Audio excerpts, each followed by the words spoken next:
Hello दोस्तों, आपका स्वागत है हमारे चैनल पे। चलिए फिर स्टार्ट करते हैं अगला टॉपिक।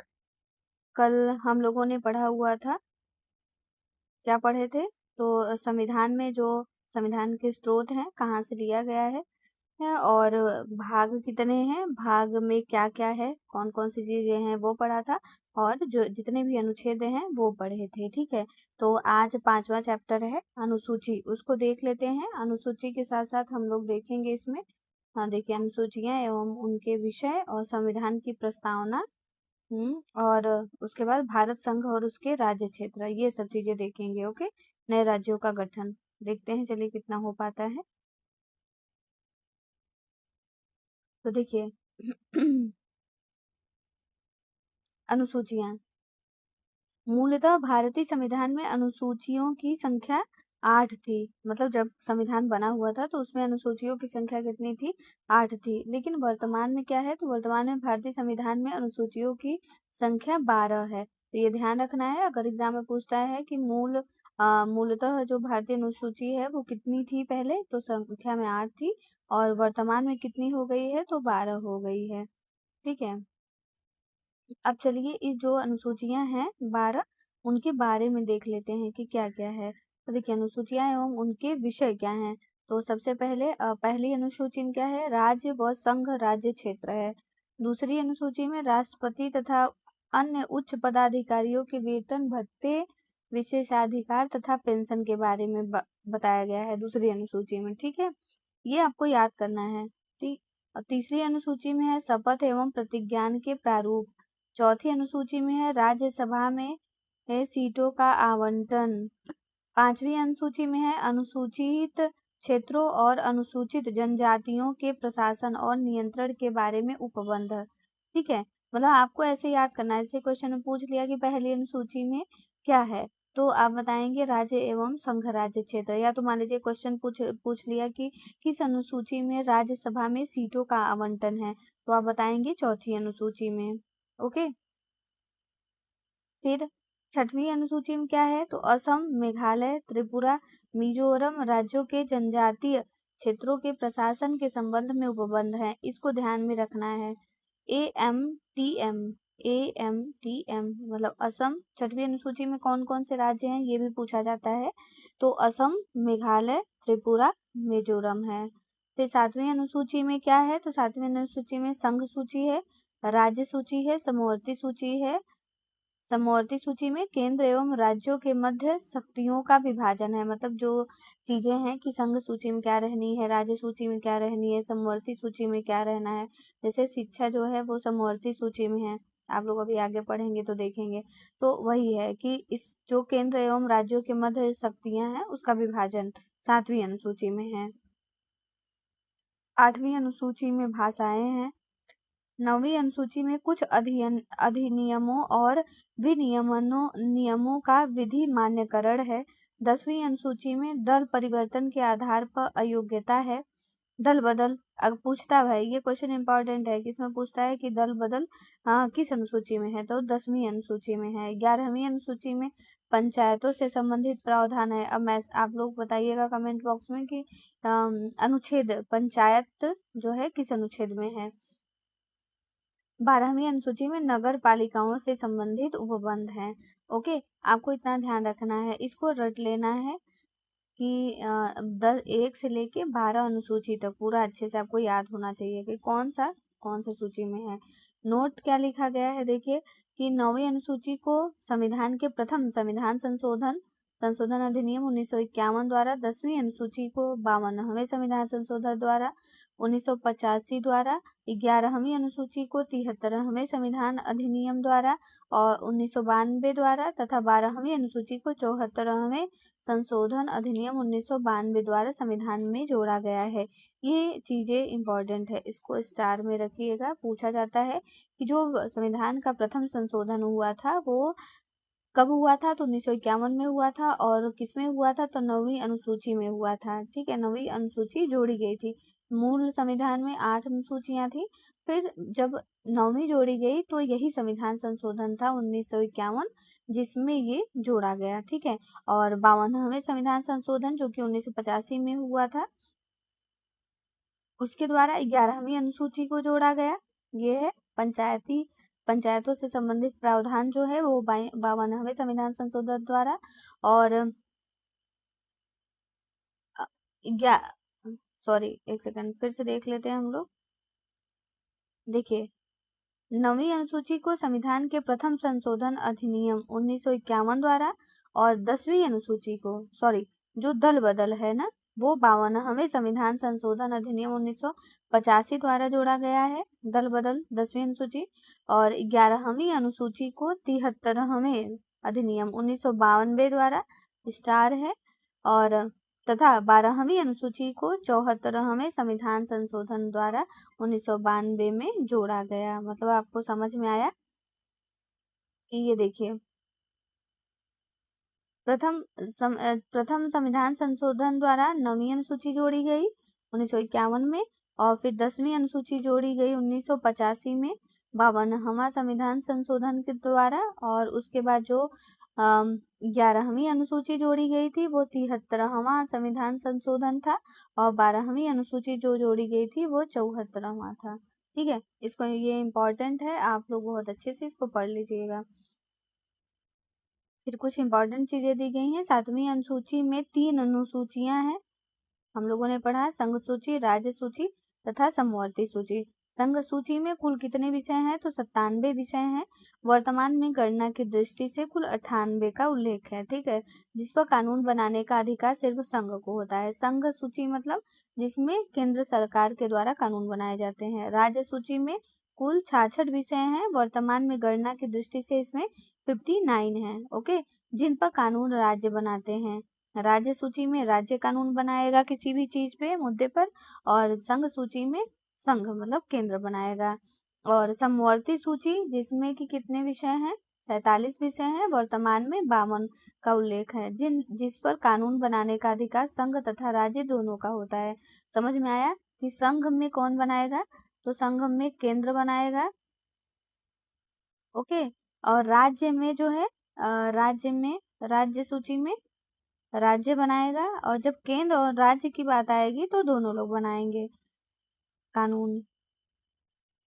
जिस कप पर कानून बनाने का अधिकार संघ और राज्य दोनों को होता है। पुलिस, ये इंपॉर्टेंट है, देखिए, पुलिस, लोक स्वास्थ्य और स्वच्छता, प्रति व्यक्ति कर, गैस वर्क्स, कृषि, रेलवे, पुलिस, कारागार, पंचायती राज एवं भूमि सुधार राज्य सूची के विषय हैं। मतलब राज्य सूची के विषय, इसमें राज्य अपना जो भी चीजें हैं वो लगाता है। पुलिस हुआ, लोक स्वास्थ्य, स्वच्छता, इसमें राज्य अपने अपने राज्यों में अपने अपने तरीके से कानून बनाता है। प्रति व्यक्ति जो कर लगता है कि कितना कर लगना चाहिए। रेलवे, पुलिस, कारागार, पंचायती राज, भूमि सुधार, ये सब राज्य के विषय हैं। और रेडियो और टेलीविजन, शेयर बाजार, डाकघर, बचत बैंक, जनगणना, बैंकिंग, बीमा, रक्षा, रेलवे तथा निगम कर संघ सूची के विषय हैं। ठीक है, इतना ध्यान रखिए कि कभी कभी पूछता है कि जनगणना, एक सेकंड, जनगणना किस सूची का विषय है? तो ये संघ सूची का विषय है। अभी जनसंख्या अगर पूछ देगा ना, तो जनसंख्या कहाँ का है? तो ये राज्य सूची का विषय है। ओके, तो इसको ध्यान में रखिएगा। फिर आर्थिक योजना, आपराधिक मामले, जनसंख्या नियंत्रण और परिवार नियोजन, शिक्षा, वन दंड प्रक्रिया, विवाह विच्छेद एवं गोद लेना समवर्ती सूची के विषय हैं। इसमें राज्य और केंद्र दोनों अपना कानून बनाएंगे। ठीक है, तो ये सारी चीजें, मतलब ये पूरा जो पेज है यही इम्पोर्टेंट है, आपको बहुत अच्छे से पढ़ना है। चलिए, अब हो गया अनुसूचियों के बारे में बात हो गया। अब संविधान की प्रस्तावना के बारे में देख लेते हैं। देखिए, प्रस्तावना सबको याद होना चाहिए, तो एक बार हम लोग एक बार पढ़ लेते हैं, देख लेते हैं। तो हम भारत के लोग भारत को एक संपूर्ण प्रभुत्व संपन्न समाजवादी पंथ निरपेक्ष लोकतंत्रात्मक गणराज्य बनाने के लिए तथा उसके समस्त नागरिकों को सामाजिक, आर्थिक और राजनीतिक न्याय, विचार, अभिव्यक्ति, विश्वास, धर्म और उपासना की स्वतंत्रता, प्रतिष्ठा और अवसर की समता प्राप्त कराने के लिए तथा उन सब में व्यक्ति की गरिमा और राष्ट्र की एकता और अखंडता सुनिश्चित करने वाली बंधुता बढ़ाने के लिए दृढ़ संकल्प होकर अपनी इस संविधान सभा के आज तारीख 26 नवंबर सन 1949 ई मिति मार्गशीर्ष शुक्ल सप्तमी संवत 2006 विक्रमी को एतद द्वारा इस संविधान को अंगीकृत अधिनियमित एवं आत्मार्पित करते हैं। ठीक है, अब देखिए ये प्रस्तावना क्यों जरूरी है कि इस प्रस्तावना से कम 10 क्वेश्चन बनते हैं, चाहे जैसे करके इसमें से कुछ न कुछ आपको एग्जाम में देखने को जरूर मिलता है। अभी आप देख लेंगे इसमें, एक सेकंड। तो आइए नोट पढ़ लेते हैं पहले। पंडित जवाहरलाल नेहरू द्वारा संविधान सभा में 13 दिसंबर 1946 को उद्देश्य प्रस्ताव प्रस्तुत किया था। ये इम्पोर्टेंट है, क्वेश्चन बनता है कि किसने उद्देश्य प्रस्ताव प्रस्तुत किया, तो पंडित जवाहरलाल नेहरू जी ने। और कब किया, तो 13 दिसंबर 1946 को। ओके, 22 जनवरी 1947 को उद्देश्य प्रस्ताव को संविधान सभा द्वारा अंगीकृत किया गया। मतलब उद्देश्य प्रस्ताव कब संविधान सभा में प्रस्तुत किया गया, तो 13 दिसंबर को, और 22 जनवरी 1947 को संविधान सभा द्वारा अंगीकृत कर लिया गया था। फिर उद्देश्य प्रस्ताव को ही परिवर्तित करके संविधान की प्रस्तावना उद्देशिका बनाई गई है। जो उद्देश्य प्रस्ताव प्रस्तुत किया गया था संविधान सभा में, उसी को कुछ परिवर्तित करके ये जो आपने ऊपर देखा ना प्रस्तावना, इसको बनाया गया है। हमारे संविधान की इसको कुंजी भी बोलते हैं। ओके, चलिए इसमें कुछ विवाद भी हुआ था, तो उसके बारे में देख लेते हैं कि बेरूबारी विवाद 1960 में सर्वोच्च न्यायालय ने प्रस्तावना को संविधान का अंग नहीं माना था। मतलब जो संविधान है और ये प्रस्तावना है उसका अंग नहीं माना था। कौन नहीं माना, तो बेरूबारी विवाद 1960 के द्वारा। फिर गोलकनाथ बनाम राज्य पंजाब राज्य 1967 में आया। उसके प्रकरण में उद्देशिका को संविधान की मूल आत्मा कहा गया, गोलकनाथ बनाम राज्य के द्वारा।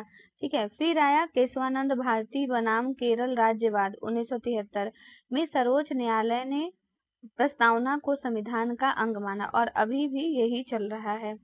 फिर तो ये कभी कभी पूछता है कि केशवानंद भारती बनाम राज्यवाद में कब आया, राज्यवाद कब हुआ, तो 1973 में। इसमें संविधान को प्रस्तावना को संविधान का अंग माना है।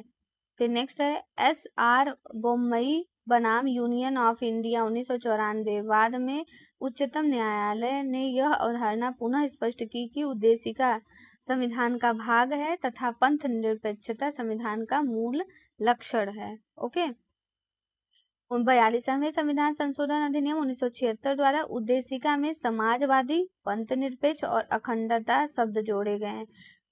वेरी इंपॉर्टेंट क्वेश्चन ये वाला, कि पूछता है कि किस संविधान संशोधन के द्वारा उद्देशिका मतलब प्रस्तावना में समाजवादी, पंथ निरपेक्ष और अखंडता शब्द जोड़ा गया। तो 42वें संविधान संशोधन सन 1976 के द्वारा। ये देखिए सबसे ऊपर है ना, भारत को एक संपूर्ण प्रभुत्व संपन्न समाजवादी और पंथ निरपेक्ष लोकतंत्रात्मक गणराज्य बनाने के लिए। तो ये कब जोड़ा गया, तो 42वें संविधान संशोधन के द्वारा, 42वें संविधान संशोधन के द्वारा सन 1976 में जोड़ा गया। ये सब इम्पोर्टेंट है, आपको ये सब ऐसे रट लेना है। नेक्स्ट है भारतीय संविधान की प्रस्तावना में निहित बंधुता शब्द किसी व्यक्ति की गरिमा एवं राष्ट्र की एकता और अखंडता को सुनिश्चित करता है। भारतीय संविधान की उद्देशिका अपने नागरिकों को 3 प्रकार के न्याय, सामाजिक, आर्थिक एवं राजनीतिक न्याय सुनिश्चित करवाता है। अब देखिए कितने प्रकार की न्याय देता है, तो आप इसमें देखेंगे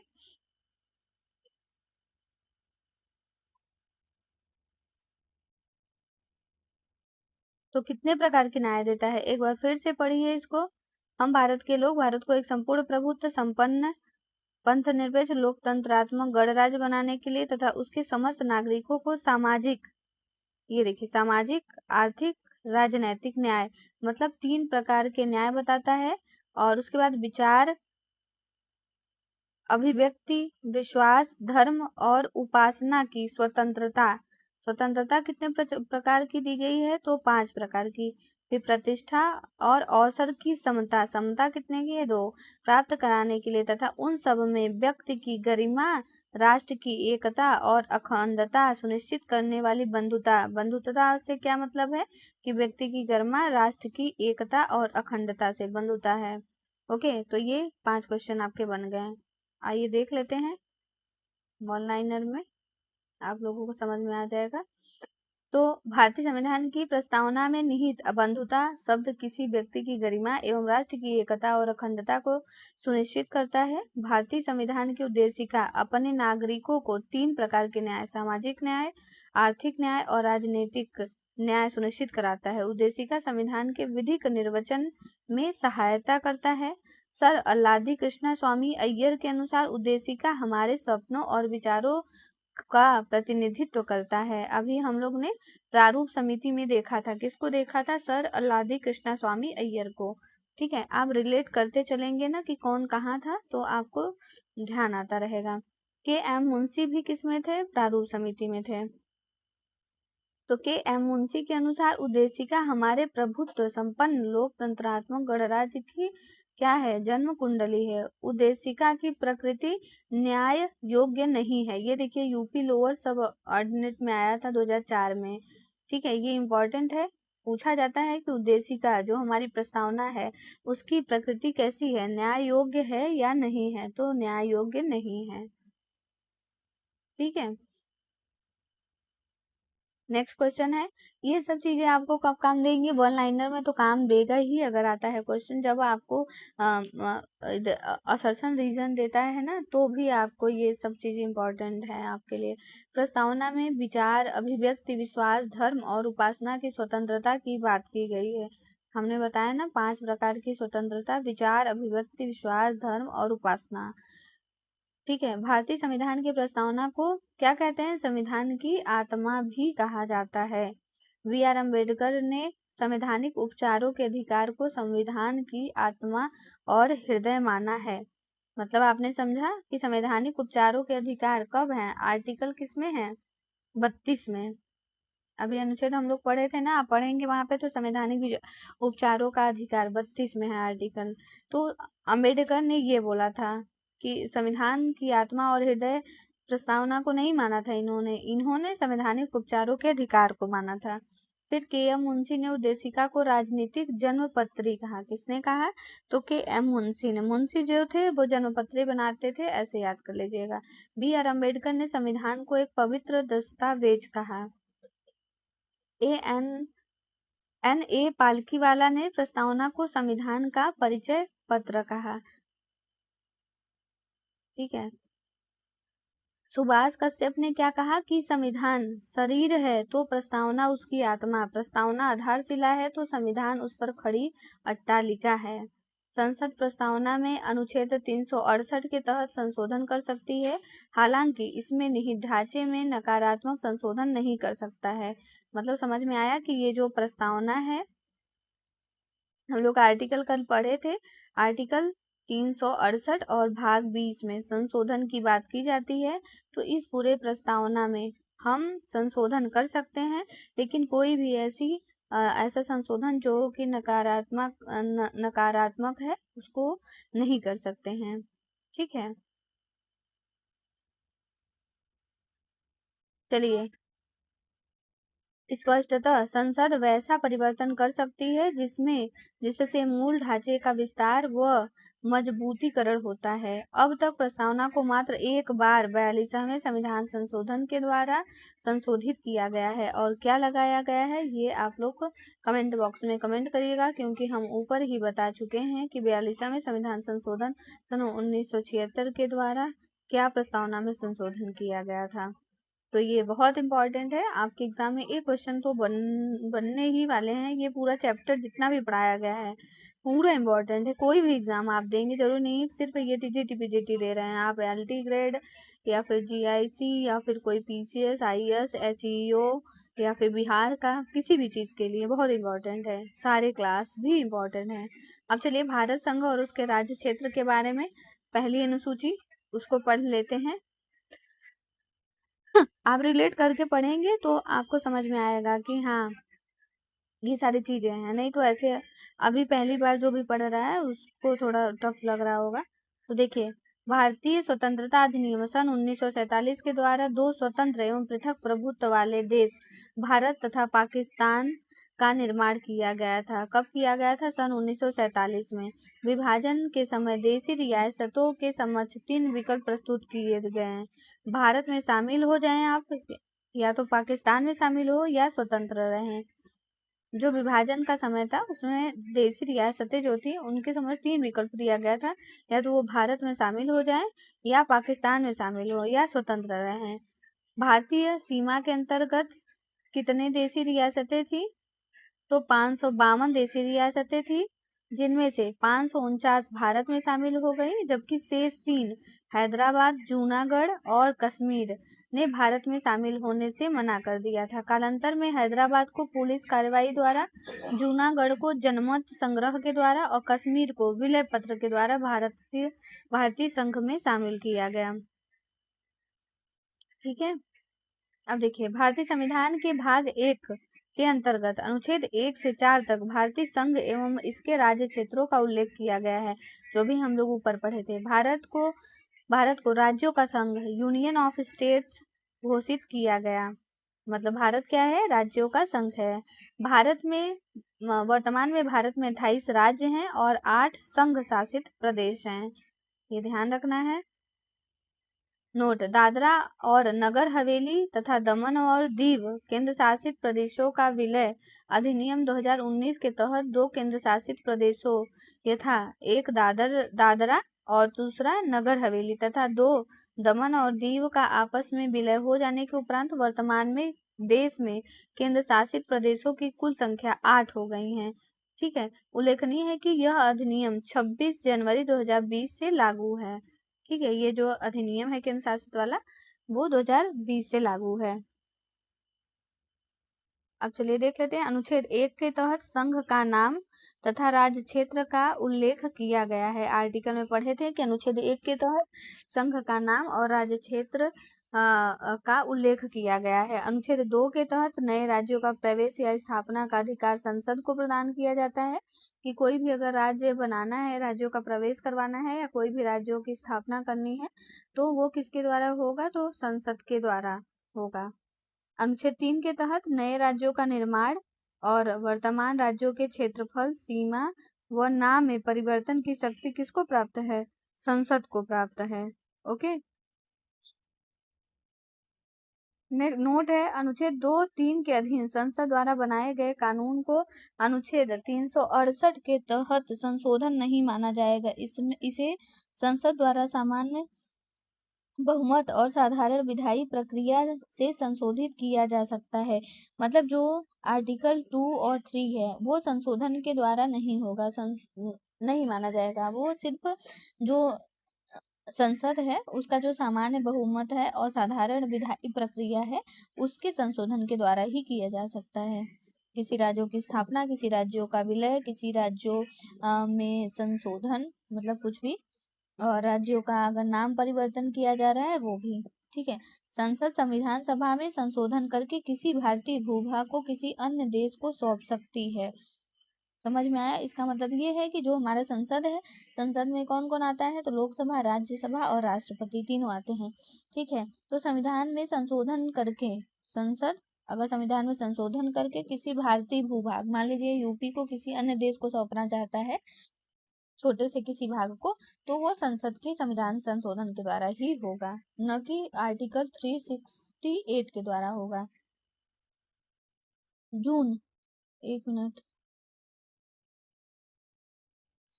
1948 में भारत सरकार ने एस के धर की अध्यक्षता में भाषाई प्रांत आयोग की नियुक्ति की।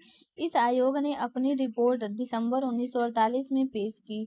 आयोग ने राज्यों का पुनर्गठन भाषाई आधार के स्थान पर प्रशासनिक सुविधा के अनुसार किए जाने की सिफारिश की।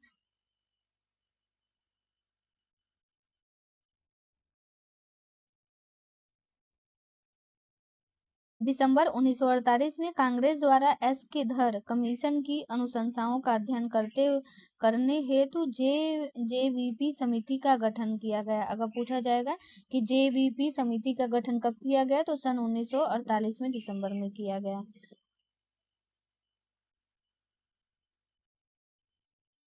एक सेकेंड।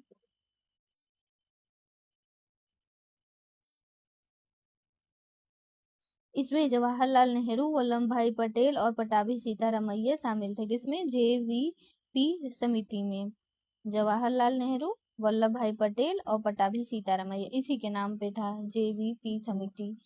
अप्रैल 1949 में प्रस्तुत अपनी रिपोर्ट में इस समिति ने अनौपचारिक रूप से अस्वीकार किया कि राज्यों के पुनर्गठन का आधार भाषा होना चाहिए। हालांकि पोट्टी श्री रामुलु की 56 दिनों की भूख हड़ताल के बाद मृत्यु के कारण अक्टूबर 1953 में भारत सरकार को भाषा के आधार पर आंध्र प्रदेश राज्य का गठन करना पड़ा। आंध्र प्रदेश भाषा के आधार पर गठित होने वाला देश का पहला राज्य है।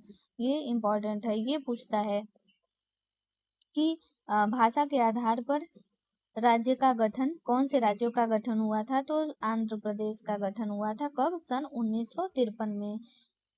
और किसने देखिए भूख हड़ताल करके करवाया था, तो पोट्टी श्री रामुलु ने भूख हड़ताल किया था कितने दिनों तक, तो 56 दिनों तक। और उसी भूख हड़ताल में उसके बाद उनकी मृत्यु हो गई थी। भारत संघ के राज्यों में पुनर्गठन के लिए राज्य पुनर्गठन आयोग की स्थापना वर्ष 1953 में की गई। ये देखिए इम्पोर्टेंट, राज्य पुनर्गठन आयोग की स्थापना सन 1953 में की गई। इसके अध्यक्ष न्यायमूर्ति सैयद फजल अली तथा सदस्य के एम पडिक्कर एवं और एच एन कुंजू थे। कौन कौन था? तो न्यायमूर्ति सैयद फजल अली और सदस्य के एम पडिक्कर और एच एन कुंजू थे। इस आयोग ने सन 1955 में अपनी रिपोर्ट प्रस्तुत की। भारतीय संसद द्वारा राज्य पुनर्गठन अधिनियम 1956 में पारित किया गया। और देखिए गठन तो कब हुआ था? 1953 में। राज्य पुनर्गठन आयोग की स्थापना 1953 में हुई थी, जबकि जो राज्य पुनर्गठन अधिनियम था वो 1956 में पारित किया गया था। इस अधिनियम के द्वारा भारत संघ में 14 राज्य तथा केंद्र शासित प्रदेश की स्थापना किए गए थे। किसके द्वारा? तो राज्य पुनर्गठन के द्वारा। इस अधिनियम के द्वारा भारत संघ में 14 राज्य और 6 केंद्र शासित प्रदेश की स्थापना की गई थी। नवंबर 1954 में फ्रांसीसी सरकार द्वारा पांडिचेरी, यनम, चंद्रनगर, कराईकल बस्तियों और भारत सरकार को सौंप दिया गया, जिसे मिलाकर पांडिचेरी संघ राज्य का गठन किया गया। भारत सरकार द्वारा 18 दिसंबर 1961 को पुर्तगालियों पर सैनिक कार्रवाई करके गोवा, दमन व दीव को भारत संघ में मिला दिया गया। और राज्य पुनर्गठन अधिनियम 1956 के द्वारा भारत संघ में क्षेत्रीय परिषदों की स्थापना की गई। भारत में 5 क्षेत्रीय परिषदें हैं। केंद्रीय गृह मंत्री इन क्षेत्रीय परिषदों का अध्यक्ष होता है। अब आप कमेंट करिए कि अभी वर्तमान में केंद्रीय गृह मंत्री कौन है। तो ये इम्पोर्टेंट है, ध्यान रखिएगा कि भारत में 5 क्षेत्रीय परिषदें हैं। पहला पूर्वी क्षेत्रीय परिषद, जिसका मुख्यालय कोलकाता में है। पश्चिमी क्षेत्रीय परिषद मुंबई में है। मध्य क्षेत्रीय परिषद प्रयागराज में है। उत्तरी क्षेत्रीय परिषद नई दिल्ली में है। दक्षिणी क्षेत्रीय परिषद चेन्नई में है। ठीक है। पूर्वोत्तर राज्य असम, अर्थात असम जो पूर्वोत्तर राज्य हैं उसमें कौन कौन से राज्य आते हैं, तो असम, अरुणाचल प्रदेश, मणिपुर, त्रिपुरा, मिजोरम, मेघालय, नागालैंड और सिक्किम को क्षेत्रीय परिषदों में शामिल नहीं किया गया है। ठीक है। इनकी समस्याओं को पूर्वोत्तर परिषद अधिनियम 1971 के तहत गठित पूर्वोत्तर परिषद द्वारा हल किया जाता है। मतलब जो ये 5 क्षेत्रीय परिषद हैं उसमें जो पूर्वोत्तर राज्य हैं उनको नहीं लिया गया है। उनके जो समस्याएं हैं वो पूर्वोत्तर परिषद अधिनियम 1971 के तहत गठित जो पूर्वोत्तर परिषद है उनके द्वारा किया जाता है हल। तो अब नए राज्यों का जो गठन हुआ वो कौन कौन सा हुआ, वो कब कब हुआ, तो ये भी देख लेते हैं, पूछा भी जाता है क्वेश्चन में।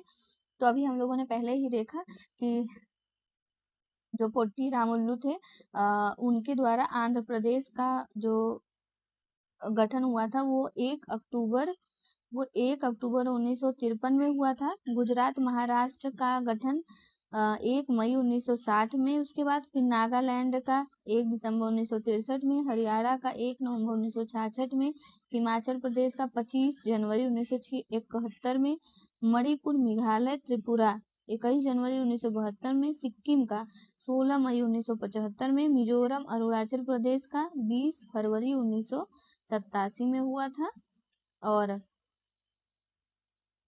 गोवा का 30 मई 1987 में 87 में, छत्तीसगढ़ 1 नवंबर 2000 में, उत्तराखंड 9 नवंबर 2000 में, झारखंड 15 नवंबर 2000 में, तेलंगाना 2 जून 2014 में। ये सबसे लास्ट वाला राज्य है जो अभी वर्तमान में, अब इसके बाद कोई नया राज्य नहीं बना है 2014 के बाद। ठीक है, तो ये हम लोगों का आज का सेशन था। बताइएगा कि कैसा लगा, आप लोगों को समझ में आया कि नहीं समझ में आया, लेकिन इतना जानिए कि ये बहुत इंपॉर्टेंट है, इसी सबसे क्वेश्चन बनते हैं। आप बहुत आराम से इसको देखेंगे, एक बार देख लीजिए, नहीं समझ में आ रहा है दोबारा एक बार अच्छे से देखिए, फिर दोबारा स्पीड में करके आप लोग देख लेंगे। और हाँ, प्रैक्टिस सेट भी चलाया जा रहा है। हमने बताया था आपको कि अभी ट्रायल में चल रहा है कि आपको 15 दिनों का जो टेस्ट है, अब इसका टेस्ट जैसे 10 बजे वहाँ पे पड़ता है रात में। ठीक है, आपको ओनली 50 रुपया पेड करना है, मैं नंबर दे दूंगी इसमें नीचे डिस्क्रिप्शन में, तो आप लोग उस पर 50 रुपया पेड करेंगे। मैसेज आप करेंगे कि हमें टेस्ट सीरीज लेना है तो हम दे देंगे, तो आपको करना है। अगर आपको सही लगेगा कि हाँ जो मैं पढ़ रहा हूँ या पढ़ रही हूँ, फिर वहाँ पे मुझे बेनिफिट मिल रहा है टेस्ट दे के, तो आप लोग ले लीजिएगा दोबारा जब आएगा 99 वाला, तो 1 महीने का, नहीं तो फिर नहीं लीजिएगा। ठीक है, आपके ऊपर है, आप ऐसे भी पढ़ सकते हैं, कोई बात नहीं है। और हाँ, लोगों को शेयर भी कर दीजिएगा, जिससे और लोग भी आएंगे तो हमारा भी थोड़ा हौसला बना रहेगा, हमको भी थोड़ा पढ़ाने का मन करेगा। तो चलिए फिर मिलते हैं नेक्स्ट वीडियो के साथ, तब तक के लिए धन्यवाद। आपका दिन शुभ हो।